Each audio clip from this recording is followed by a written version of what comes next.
Hello everyone, it's me Lou here, and entertainment companies and making bad decisions go together as well as peanut butter and jelly, or beans as toast if you're one of those people who eat that. They just love doing it. I have this theory that most entertainment companies just hate their fans because the amount of bad decisions that they'll make that will completely screw over their fan base is truly impressive. And one company that is now being added onto that group is Wizard of the Coast. Now, Wizard of the Coast is a company who makes a lot of popular things that has definitely made a franchise that you care about or definitely heard of. One example is Magic the Gathering, but the main one that we're talking about for today's story is D&D. D&D is probably one of the biggest franchise out there, and it's something that everyone has heard about. Rather you play, watch someone else play, or just make fun of anyone who plays the game. It's a pretty big franchise that everyone knows. The people who make it, Wizard of the Coast, has made a very terrible decisions that could actually ruin a lot of D&D creators, big and small alike. So let me give you a little backstory. Hasbro is a company that hasn't really been doing so great. They have been 40% down for the past year. So with that, they're trying to find any way to make more money. So they're looking into Dungeons & Dragons and wants to find more ways to monetize it to make more money. And their idea of monetizing was going down to the community, seeing how they can nickel and dime every single member of them. They have to do that by changing their OGL, the Open Game License. So if you don't know what the Open Game License is, if you see someone like Critical Role, you see like a YouTuber or streamer you watch playing a campaign, something custom, they are fine to do it because of the OGL. It allows anyone to sell and make Dungeons & Dragons content using their IP. So if you want to go and make a Dungeons & Dragons YouTube channel, you can do that with the OGL. I think that's one of the reasons why D&D is so popular right now. Because, let's be honest, no one plays D&D vanilla. That's just something you don't do. If you have played D&D, you have definitely did it with a custom-made story with their own campaigns. No one takes the original things and play it because, one, they're not really that good. I have tried to play D&D vanilla and it's extremely bad. Stuff that the community makes is just 100% better than anything Wizard of the Coast can make. And I think that has single-handedly has been carrying it. Especially content creators like Critical Role. I feel like a lot of new D&D fans has found D&D because of Critical Role. I have got interested in playing D&D and looking into it. I used to not care until some content creators and streamers that I watched started playing D&D. And I was like, oh, this looks like fun. And they were playing a custom campaign. The community is basically carrying Dungeons & Dragons on their back. And I think it's one of the only reasons why it's still big and why it's still popular right now. Well, Wizard of the Coast has made the idea of 100% changing that. And so leaks have came out. Leaks from a very reliable source, I'll talk about the source later, has came out that Wizard of the Coast wants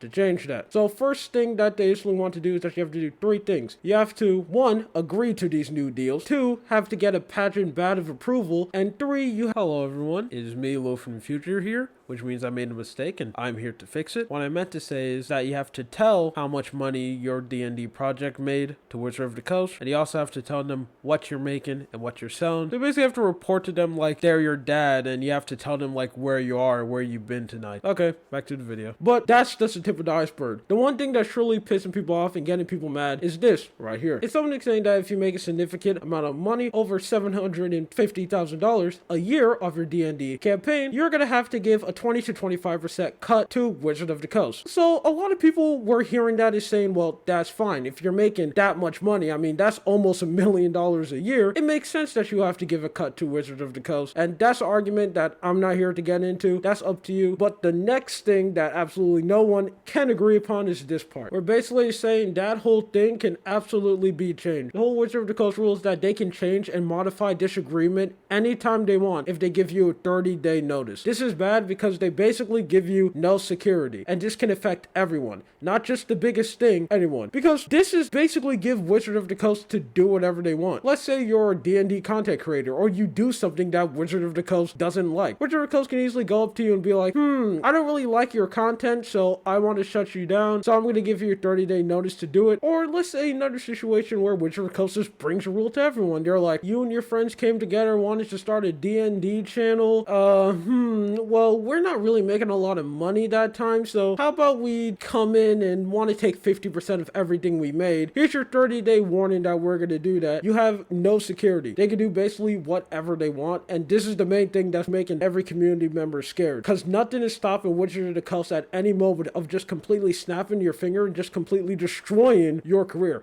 everything you work for, your YouTube channel, your custom campaign. They can just come in and terminate it, which is obviously bringing the community absolutely fearful. Now let me talk in a little bit more about this leak. They also talked about more Kickstarter things. Hello everyone, it's me, Lou from the future here again. Let me explain this part a little bit more better. So journalist named Linda Codega ended up revealing that she ended up getting the leak of the brand new OGL from an unnamed source. And when she was talking about the Kickstarter part of the leak, one of the Kickstarter higher-ups ended up quote tweeting her leak, which basically gave the community confirmed that this Kickstarter part of the leak is true, which is making people think that the other parts of the leak is true. This is still a leak, so just want to put that out there. Please continue. This change is made out. I generally do think this could be over for the D&D community. I think the community is carrying this franchise and is probably the only reason why it's still relevant. I'm pretty sure people would, one, stop playing D&D. If they do want to continue playing D&D, they're going to need to use the vanilla games, and then they're going to realize how bad that is. I don't know why entertainment companies just hate their fans, so maybe Wizard of the Coast will see the backlash of this situation and hopefully not make the change, but we all know how these things go. Most people and companies just double down on their decision and probably going to make it worse. Anyway, there's just something that I want to talk about. My name is Lil. Don't forget to comment, like, subscribe to YouTube, on Twitter, Lose Your Stars. Don't forget to follow it. I tweet sometimes. You have a good day or night. See ya.